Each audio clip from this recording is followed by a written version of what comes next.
जो मूसा की कहानी हम लोग पढ़ रहे हैं, यहाँ मिस्र की ये कहानी है।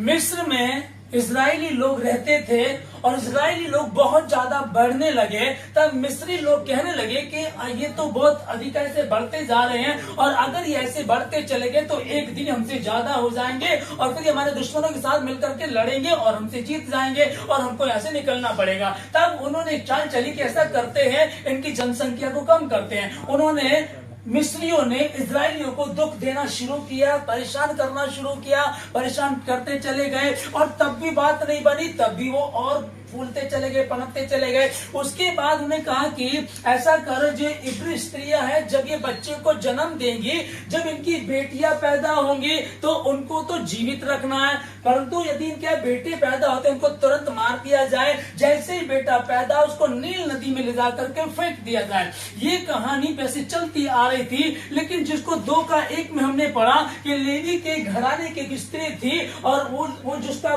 पति था वो भी लेवी के घराने से था।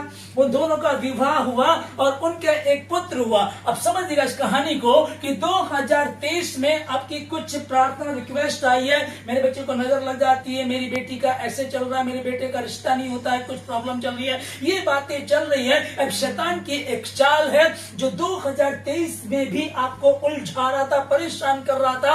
अब उलझते जा रहे कि बेटा होगा तो नील नदी में फेंक दिया जाएगा, आशीष होगी तो उस पर बुरी दृष्टि पड़ती है, आशीष होगी तो वो आते से पहले घर के बाहर ही चली जाती। कोई रिश्ता आता, कोई भांजी मार देता, कोई प्रॉब्लम हो जाती है। अब हम कैसे करेंगे, हमारी समझ में नहीं आ रहा है। यहाँ लिखा है कि परमेश्वर ने ऊपर से, हालेलुया, परमेश्वर ने ऊपर से अपने लोगों पर दृष्टि की और देखा कि वो बहुत ही परेशान हो रहे और 430 वर्ष उनको वहां गुलामी में 400 वर्ष अब हो चुके थे। अब परमेश्वर की जो प्लानिंग थी, यहाँ एक बेटा पैदा होता है। हालेलुया। जब ये गर्भवती होती है, एक पुत्र पैदा होता है तो और वो सुंदर भी बहुत है। अब वो सोचती है कि मैं क्या करूं, मुझे तो समझ में नहीं आ रहा क्या करना है।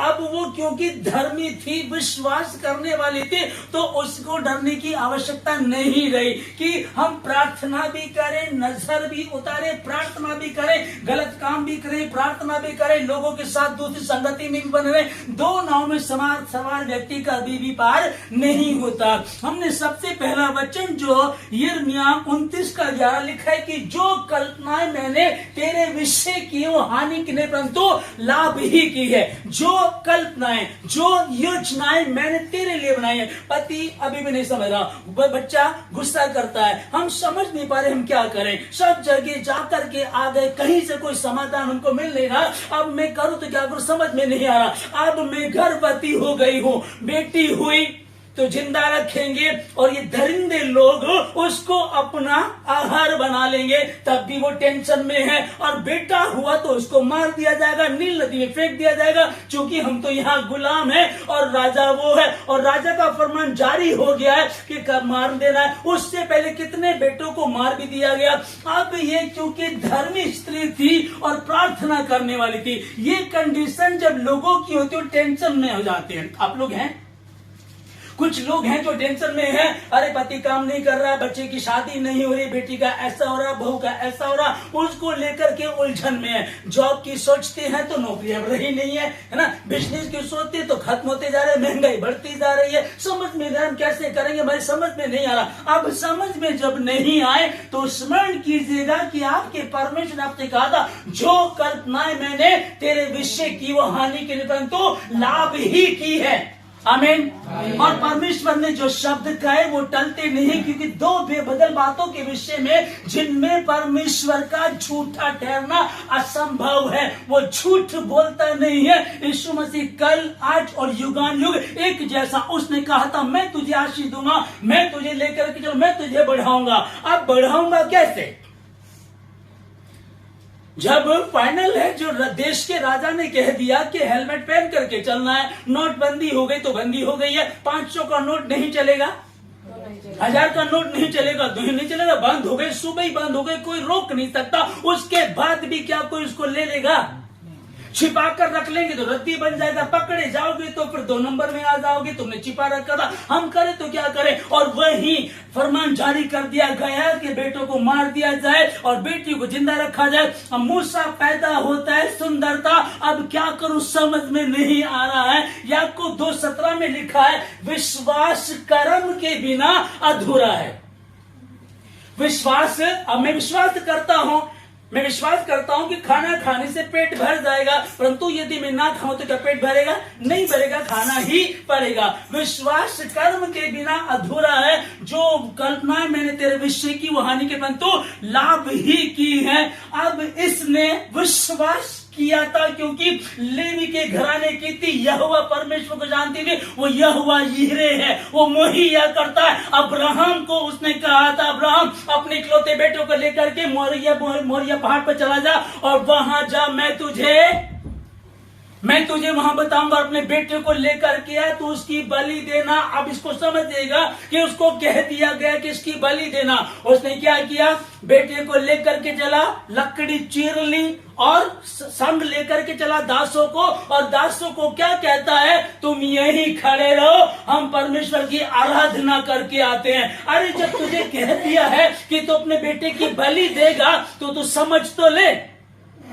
परमेश्वर ने कहा तुझे अपने बेटे की बलि देनी, तो अब इसको क्या करना है? भाई सुनो, दासो तुम यहाँ ठहरे रहो, मैं अपने बेटे की बलि दे करके आ रहा हूँ, कुर्बानी करके आ रहा हूँ। अब समझ में आने, लेकिन इसको पता था परमेश्वर जीवन देता, जीवन लेता नहीं। अब्राहम, मैं तुझे आशीष दूंगा, तेरे द्वारा पृथ्वी के सब वंश के लोग आशीष को पाएंगे। जो योजनाएं मैंने तेरे विषय में बनाई वो आने के लिए परंतु लाभ ही किए। 2023 में कुछ भी रहो, यूसुफ जब वहां था, वहां का राजा था, वो सारे खुशहाल थे। यूसुफ मर जाता है, दूसरा राजा आता है और वो यूसुफ को नहीं जानता, तब वो इस्राएलियों पर जुल्म ढाना शुरू कर देता, उनके साथ ज्यादा क्रूरता से व्यवहार करना शुरू करता। लेकिन जो कल्पनाएं, हालेलुया, जो कल्पनाएं मैंने तेरे विषय की वो हानि के नहीं परंतु लाभ ही की है। मैं तुम्हें उज्जवल भविष्य दूंगा और अंत में तुम्हारी आशाओं को पूरा करूंगा। यार 19 भी गया, 20 भी ऐसा ही, 21 भी, 22 भी, 23 भी, 24 में क्या हो जाएगा? अगर आप ये सोच रहे हैं क्या हो जाएगा तो कभी भी नहीं होगा। और आप कहें कि परमेश्वर की योजना, हम मिट नहीं गए, ये यहोवा की महाकरुणा का फल है, क्योंकि इसकी दया, हेलो, उसकी दया समझने की कोशिश कीजिएगा कि यहाँ इसने कर्म करना शुरू किया। विश्वास करती थी, कर्म करना शुरू किया। विश्वास था मेरा परमेश्वर दूसरे बच्चों के साथ क्या मुझे नहीं पता, पड़ोस के साथ क्या मुझे नहीं पता, क्योंकि बाइबल बता रही तेरे निकट 1000, तेरे दाहिने हाथ 10,000 गिरेंगे परंतु तुझ तक नहीं पहुंचेंगे। किसके लिए? जो परम प्रधान के छाया स्थान में बैठा रहे। लिखा, ये नहीं लिखा है कि अभी बैठे हैं, कोई दूसरा आया तो उधर चले गए, फिर उठ गए, फिर आकर बैठे, फिर चले, नहीं, वहीं बैठे हैं। सेनाओं के यहोवा खुदावंद यीशु नासरी, तू आशीष दे ना दे, मेरा खुदा तू ही मेरा परमेश्वर है। इसने विश्वास रखा, टोकरी में रख करके नील नदी में बहा दिया। जहां इसने कार्य करना शुरू किया उधर परमेश्वर ने अपनी प्लानिंग शुरू की। उसी समय फिरौन की बेटी को भेजा जाकर के नहा जाकर, और वो नहाने जाती है, बच्चे को देखती, उसको लेकर के आती है। इसको समझिएगा कि आप जब विश्वास करते हैं, प्रभु आशीष तू देगा तो ही लूंगी, तू आशीष तो ही लूंगा, किसी दूसरे से नहीं, चूंकि तू ही मेरा उद्धार करता है। दूल्हा दुल्हन का एक रिश्ता होता है, उनके बीच में शारीरिक रिश्ता होता है, वो दोनों में जब होता है तो वो पवित्र होता है। किसी और के साथ वो बनाया जाता है तो वो पाप होता है। वो हमारा दूल्हा, हम उसकी दुल्हन है, मेरा रिश्ता उसी के साथ है, मेरा संबंध उसी के साथ है, किसी और के साथ नहीं है। और जब हम ऐसा करते हैं, हम उसकी दुल्हन, वो हमारा दूल्हा, हम उसके साथ धोखा करते हैं। आपकी दुल्हन, आपका दूल्हा आपके होते हुए किसी और के साथ रिश्ता बनाए, सेटिंग जिसको बोलते, इस तरह का चक्कर चलाए, तो क्या बर्दाश्त कर पाएंगे? वो करेगा? हालेलुया। यहाँ इसने क्या किया, इसके दिमाग में एक बात थी, मेरा परमेश्वर सेनाओं का यहोवा है, जिसने अब्राहम को बुलाया और लेकर के चला और निर्जल भूमि में लेकर के आया और फलवंत बना दी, उसने बहुतायत से बरकत दी। उसको कहा था मैं तुझे आशीष दूंगा और तेरे द्वारा तेरे घराने को भी, तेरे वंश को भी, क्योंकि वो एक का परमेश्वर नहीं है, वो वंशों का परमेश्वर है, आमीन, नस्लों का परमेश्वर है। आज आपको लग रहा है मैं यहाँ अकेली बैठी हूँ, आज आपको लग रहा है मैं यहाँ अकेला बैठा हूँ, आज आपको लग रहा हो कि अभी शुरुआत क्या करे, चिंता मत करो। एक व्यक्ति घर से निकला, परमेश्वर के समीप बैठा, तू विश्वास कर तो तू और तेरा घराना उद्धार पाएगा, बचाया जाएगा। मैं सेनाओं का यहोवा हूँ, हालेलुया। उसको लेकर के नदी में डाल दिया गया, को मार दिया जाए। इब्रियों के यहाँ जो बेटे, इजराइलियों के जो बच्चे पैदा, उनको बेटों को मार दिया जाए, बेटियों को जिंदा रखा जाए। और यहाँ बेटा पाया गया और फिरौन की बेटी, फिरौन ने ही इस फरमान को जारी किया। फिरौन कह रहा है कि इनके बेटों को मार दिया जाए, और उसकी बेटी नहाने कर जाती है, वहां एक बेटे को देखती है और पता चल गया ये तो कोई इब्री है, ये तो कोई क्रिश्चियन है, मसीह है, इस पे तो क्रॉस है, इसके तो तेज है चेहरे पर, ये तो मिस्री नहीं है, ये तो कोई नॉर्मल नहीं, स्पेशल है। हालेलुया, आप स्पेशल। उस पर दृष्टि पड़ी और देखिएगा उसने क्या कहा। मूसा की बहन मरियम उसका नाम है, ठीक है ना, वो आकर कहने कि मैं किसी दाई को बुलाकर लाऊंगी जो तेरे लिए इसको दूध पिलाया करे। अब जो खतरा है हमारे लिए, जो मेरे बाप के लिए खतरा, जो मेरे समाज के लिए खतरा, मेरे देश के लिए खतरा, अब उसको क्या दूध पिलावानी बुलाएंगे क्या, कि कुछ को दूध पिलाए? दूध पिलाने का क्या मतलब है, इसका गला दबाओ, मार डालो इसको। लेकिन वो कहती हाँ जा जा, इसको बुला करके ला। और जब अब समझिएगा कि इसने मूसा की मां ने विश्वास किया और कर्म करना शुरू कर दिया। या तो नॉर्मल लेडी की तरह अब से पहले जो लड़की पैदा हो तो फेंक कर आ जाया करती थी और आकर के रोना, मेरा बेटा पैदा हो गया, अब तो इसको मरना ही पड़ेगा, अब तो मैं इसको खुद मार के ही आऊंगी। अब तक चलता रहा। इसने विश्वास किया और कर्म करना शुरू किया। टोकरी बनाई, चिकनी माटी रखी, बच्चे को उसमें रख दिया और विश्वास किया कि परमेश्वर का हाथ ऐसा छोटा नहीं है कि वो उद्धार ना कर सके, उसके कान ऐसे बहरे नहीं कि वो हमारी प्रार्थना को सुन ना सके, वो कमजोर नहीं है, निर्बल नहीं है, वो सेनाओं का यहोवा है, राजाओं का राजा, प्रभुओं का प्रभु, मेरा उद्धार करता है। मैंने विश्वास किया तो बच्चे को आज भी नहीं आएगी। उसने रख दिया और वो लेकर उसने उसको जब उठाया, इधर उसने विश्वास किया, कर्म करना शुरू किया और उधर परमेश्वर ने काम करना शुरू कर दिया। हालेलुया। यहाँ विरोध था कितना बड़ा, बेटों को मारना, बेटों को मारना। जैसे ही इसने विश्वास किया, 3 महीने तक बच्चा इसके साथ रहा और अब इसने उसको जुदा कर दिया। कितनी देर तक जुदा रहा होगा इससे? 1 घंटा, 2, 3, 4, इतना ही ना। उसके बाद वापस फिर उसी को दूध पिलाने के लिए बुला लिया गया और क्या कहा, हम पढ़ेंगे इसको 9 में।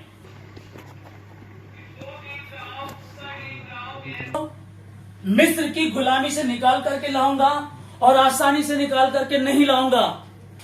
430 वर्ष तक जिन्होंने मेरे बच्चों को, मेरे लोगों को गुलाम बना करके रखा, उन आशीषों से वंचित रखा, इतनी आसानी से उसको मैं नहीं छोड़ूंगा। मैं निकाल करके लाऊंगा, वो तुम्हें जाने देगा और फिर मैं उसके मन को ढीठ कर दूंगा। उसके बाद वो फिर तुमको रोकेगा, फिर मैं विपत्ति भेजूंगा। इस तरह से बारी बारी बारी कर करके 10 बार विपत्ति भेज करके उसको तबाह कर दूंगा। और जिन मिस्रियों को आज तुम देख रहे हो, 2023 की जो प्रॉब्लम्स आप देख रहे थे, जो थी, नजर आ रही थी, और इसके बाद फिर कभी देखने नहीं पाओगे। तुम्हारा परमेश्वर यहोवा तुम्हारे दुश्मनों से तुम्हारे बच्चों को पलवाएगा, दूध भी तुम पिलाओगे और तनख्वाह भी तुम्हारे दुश्मनों से दिलवाएगा। मैं सेनाओं का यहोवा हूं, यही मेरा नाम है। जब मैं काम करना चाहूं तो कौन मुझे रोक सकेगा? जो दुश्मन लगते कि नहीं, कोई रिश्ता आता है लोग भांजी मार देते हैं, कुछ होता तो दिक्कत हो जाती है, कोई टोना है, कोई टोटका है, कोई दिक्कत है, कोई शर्मिंदगी है, किसने कपड़ा काट लिया, किसने बाल काटे, हमारे साथ दिक्कत चलती रहती है। हम क्या करें समझ में नहीं आ। एक समय था लड़के पैदा होते थे, मार दिए जाते थे, पर तुम में से एक भी व्यक्ति, एक भी बहन, एक भी भाई यदि विश्वास करेगा, ये वचन उसके जीवन में पूरा हो जाएगा। तुम्हारे दुश्मनों से पलवाएगा और तनख्वाह भी देगा तुम्हारा परमेश्वर। ऐसा वैसा नहीं है, दूध पिलवाएगा तुम्ही से। माँ अपने बच्चे को दूध पिलाएगी और तनख्वाह दिलवाएगी। तू इस बच्चे को लेकर के जा, इसको मेरे लिए दूध पिलाया कर और मैं तुझे मजदूरी भी दूंगी। ठीक है, अब अगर बच्चा राजमहल में पलने जा रहा है और औरत दूसरी है तो मैं तेरे घर में बादाम, अखरोट, दूध, घी, मक्खन सब बोरियां भिजवा दूंगी, ढेर का ढेर। तू खूब खा पी ताकि जो दूध तू इसको पिलाए ये हष्ट पुष्ट हो जाए। कहां तो बच्चे मर जाया करते थे, मार दिया करते थे, टेंशन में रहते थे। मैं गर्भवती हो गई, दोनों ही रूप से हम श्रापित हैं। गर्भवती हुई और टेंशन शुरू, बेटी हुई तो ये लोग उसके साथ क्या करेंगे, और बेटा हुआ तो हमें अपने हाथों से उसको मारना पड़ेगा। पर जो कल्पनाएं मैंने तेरे विषय की है वो हानि की नहीं परंतु हालेलुया। जो कल्पना मैंने तेरे विषय की वो हानि की नहीं परंतु लाभ ही की है। सबसे पहले हम पहचाने कि मैं हूं कौन। आप भीड़ का हिस्सा नहीं है, आप स्पेशल हैं, डिफरेंट हैं। रिश्तेदार कई बार आपको छोड़ देते हैं, दोस्त आपसे चिढ़ने लगते हैं, ऑफिस में, घर में, बिजनेस, जहां आप रहते हैं लोग आपको, अच्छा तूने भी धर्म बदल लिया, अच्छा तू भी मसीह में आ गई। इतना तुम सहते हो किसके लिए? उस परमेश्वर के लिए। वही परमेश्वर कह रहा तूने मेरे लिए सहा, तूने मुझ पर विश्वास किया, मैं तुझे बढ़ाऊंगा, मैं तुझे लेकर के चलूंगा। शद्रक, मेशक, अबेदनगो को कह दिया गया कि तुम हमारी खड़ी मूर्ति को दंडवत करना। उन्होंने इनकार कर दिया, उनको आग की भट्टी में डाला गया और उनको आग की भट्टी में डालने के बाद फिर से कह दिया गया अभी भी वक्त है। अभी डाला नहीं गया, कहा कि अभी वक्त है। कहता नहीं ठीक है, ये मेरे हुक्म को नहीं मान रहे, आग को, भट्टी को 7 गुना और बढ़ा दीजिएगा। और उन्होंने कहा राजा तुझे अधिकार है, तू राजा, तू कर सकता है, कर ले तुझे जो करना है, पर हम तेरी खड़ी मूर्ति को दंडवत नहीं करेंगे। हम एक ही को दंडवत करते हैं और वो सेनाओं का यह हुआ है। वो यीशु नासरी अगर सजदा करेंगे उसको करेंगे, ये सर झुकेगा तो उसी के आगे झुकेगा, किसी दूसरे के आगे नहीं झुकेगा। मसीहों में कितने लोग हैं, टोने में भी जाते हैं, टोटके में भी जाते हैं, उल्टे सीधे धागे टोके पहन करके रखते, बना कर। कितने लोग ऐसे 40-40 साल लोग मसीह में हो गए, उसके बाद भी इन टोने टोटकों से बाज नहीं आते, उनकी जिंदगी भी अधूरी ही बनी रहती। मैं यहोवा हूं, मैं दूल्हा हूं, तुम मेरी दुल्हन हो। और दुल्हन यदि दूल्हे को छोड़कर किसी और के पास जाती तो दूल्हा बर्दाश्त नहीं करेगा। और हुआ परमेश्वर ने कहा कि तू विश्वास करते चिंता मत कर, तूने विश्वास किया, कर्म करना शुरू किया, मैं तुझे बढ़ाऊंगा। हालेलुया। शद्रक, मेशक, अबेदनगो ने इनकार कर दिया, हम तेरी खड़ी मूर्ति को दंडवत नहीं करेंगे। कुछ नहीं है, कोई विरोध नहीं किया। आपकी 2 बातें हैं, दंडवत करोगे जिंदा रहोगे, नहीं करोगे तो मार दिए जाओगे। ठीक है, मार दीजिए हमको, हम मरने के लिए तैयार हैं। उनको बांध करके डाल दिया गया। और जब आग जल रही थी, लिखा उनके कपड़े नहीं जले, बाल तक भी नहीं जले। और वहां जिस राजा ने उनको डलवाया था वो कहने लगा सुनो, हमने कितने लोग डाले थे? 3, पर मैं 4 को देखता हूं। हमने 3 को डलवाए थे पर मैं 4 को देखता हूं, और चौथे का रूप परमेश्वर के पुत्र के समान नजर आता है। चौथे को मैं देखता हूं। अब जब ये बंधे हुए थे, ये आराधना कर रहे होंगे, हालेलुया, मैं दुआ कर रहा हूं प्रभु तेरा धन्यवाद, वो बढ़े मैं घटूं, है ना, इस तरह की आराधना कर रहे होंगे। करना क्या, यही मेन चीज है, ये आराधना कर रहे होंगे। क्योंकि पौलुस और सिलास भी आधी रात के लगभग उनकी पिटाई की गई, जेल में डाल दिया गया, काठ में बांध दिया गया। दोनों बात कर रहे होंगे, अभी क्या करना, आप आपस में बात कर सकते हैं, आंटी क्या करें, बेटा तू बता, चलो आराधना कर लेते हैं। फंसे हुए हैं, बेहाल है, कोई बचा नहीं सकता, आग की भट्टी में डाल दिया गया और ये वहां बिल्कुल खड़े होंगे, इनको कोई शिकस्त नहीं, क्योंकि इनको पता है हमारा परमेश्वर हमें इस आग की भट्टी से बचाने की सामर्थ्य रखता है। परंतु यदि नहीं बचाता तो भी हे राजा तू जान ले, तेरी खड़ी मूर्ति को दंडवत नहीं करेंगे। हुआ, उन्होंने नहीं किया और आग को बढ़ा दिया गया, उनको अंदर डाल दिया गया। जो उनको डालने गए थे उनकी आग की लौ से वो जल मरे, और जब इनको आग में डाला गया तो ये जिंदा रहे। और इन्होंने देखा कि यीशु मसीह चला आ रहा है। हालेलुया, समझ में आ रहा है?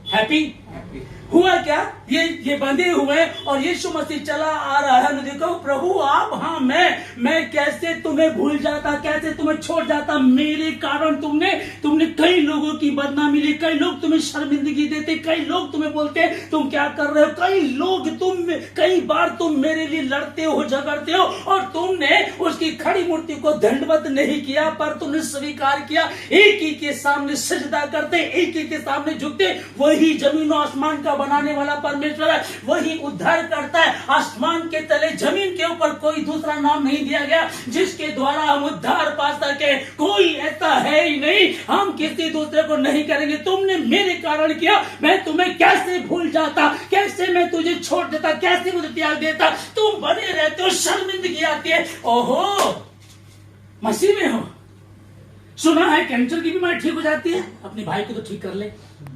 एक बड़ी शर्मिंदगी। तू तो बोलती मसीह में, तेरा बेटा तो बिगड़ा जा रहा है, और तू तो कहती हमारे यहाँ तो सारे काम हो जाते, अभी तक तेरी बेटी का कुछ हुआ ही नहीं है। तेरी बहू के साथ ही है, तेरी बेटी के साथ है, तेरी माँ के साथ है। लोग बोल रहे हैं, सामने नहीं बोल रहे, पीछे बोल रहे, घूम घूम करके बातें आपके सामने आती है। आप सोचते मैं क्या करूं, समझ में नहीं आ रहा। परंतु आपने कहा तू आशीष दे चाहे ना दे, तू ही मेरा परमेश्वर सेनाओं का यह हुआ है। तेरे ही सामने दंडवत करना, किसी और को दंडवत नहीं करना है। वो दूध पिलवाता है और मजदूरी भी दिलवाता है, ऐसा मेरा और आपका परमेश्वर। हालेलुया। 10 को पढ़िएगा। अगर किसी को ऐसा लगता है 2023 कुछ खास नहीं रहा,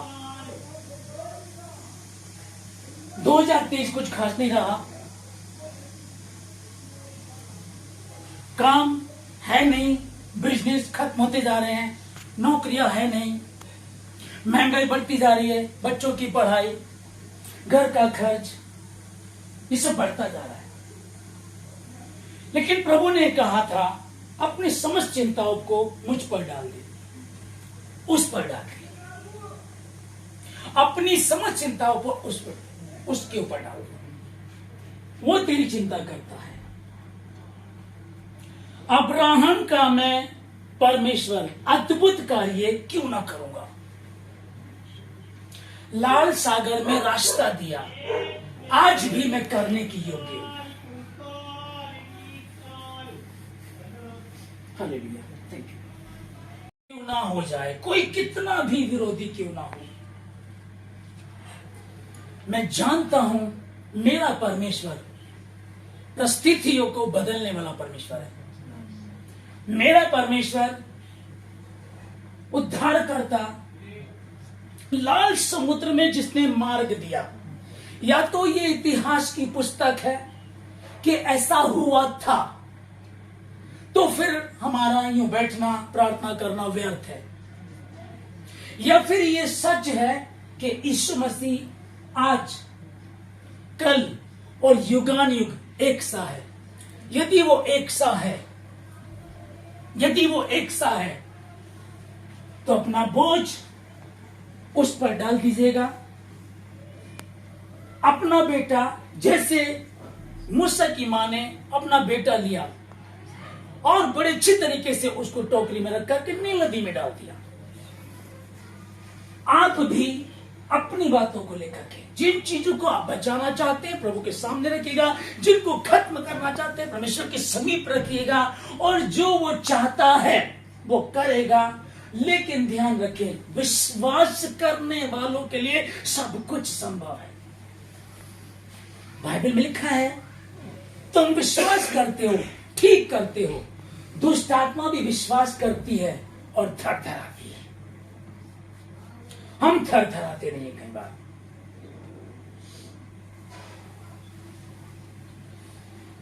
मैं आशीष देता हूं सर्वशक्तिमान परमेश्वर, मैं धन्यवाद देता हूं सारी बातों के लिए।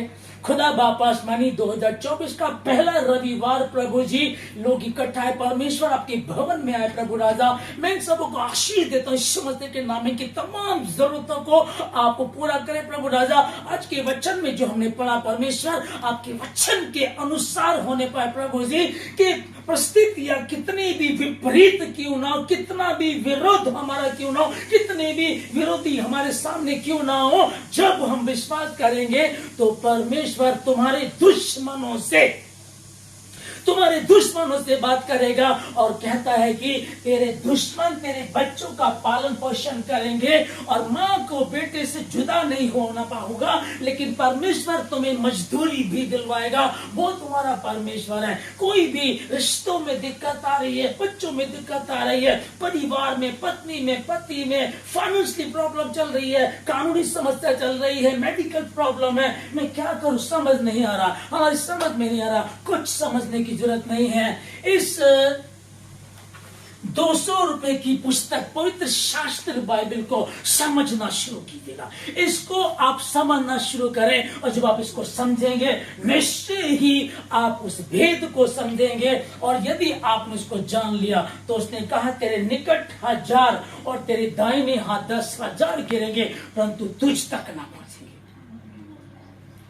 पवित्र प्रभु मैं धन्यवाद देता हूं सारी बातों के लिए, आज की सुबह के लिए, सुंदर समय के लिए, आज के पवित्र वचन के लिए धन्यवाद देते हैं। खुदा बाप आत्मानी आपकी उपस्थिति के लिए धन्यवाद देते हैं, आपकी दया के, आपके प्रेम के लिए प्रभु जी। और 2024 की जो आशीष है खुदावन मैं धन्यवाद देता हूं। 24 शुरू हुआ है, 24 का मतलब ये नहीं कि दिसंबर में जाकर के पूरा होगा। 2024 की शुरू में 7वें दिन में आज हम हैं, कल 8वां दिन होगा और यह आशीष आपके जीवन में होंगी। सुशीला आंटी ने कहा कि मैंने अपनी बेटी के लिए प्रार्थना है, 3 बेटियां हो चुकी थी, बेटे की इच्छा करते थे, प्रार्थना की उनका बेटा हो, मैं धन्यवाद देती हूँ लेकर के आए। 24 में काम किया उसने। कोई भी आपके प्रोजेक्ट है, कोई भी कार्य है, मैं नौकरी का इंटरव्यू देता था, फेल हो जाता था, मैं पढ़ाई करती थी, फेल हो जाया करती थी, हम बिजनेस करते थे, फ्लॉप हो जाया करता था। चिंता मत करना, यदि भरोसा सिर्फ उसी पर है, किसी दूसरे पर नहीं है, सिर्फ तुम दुल्हन उसकी, वो दूल्हा तुम्हारा, और तुम्हारे बीच में जो रिश्ता है वो सिर्फ तुम दोनों का है। कभी किसी की शक्ल नहीं देखी, कोई बाबे की, कोई टोनी की, कोई टोटके करने वाले की, सिर्फ उसी के समय बैठे रहे हैं तो उसका वायदा है ना मैं छोड़ूंगा और ना त्यागूंगा। मैं सेनाओं का यहोवा हूं और मैं अपनी महिमा औरों को ना दूंगा। सर्वशक्तिमान परमेश्वर हर एक व्यक्ति को मैं आशीष देता हूं। जितने सुन रहे हैं उनको आशीष देते हैं, ऑनलाइन सुनते हैं प्रभु जी उनको आशीष देते, जितने भवन के आसपास सुनते हैं उन सबों को आशीष देता हूं। आपकी इच्छा जैसे आसमान में पूरी जमीन पर, इन सबों के जीवन से धन्यवाद देते। सारी बातों की प्रार्थना यीशु मसीह के नाम से मांगते हैं, आमीन। Thank you Jesus.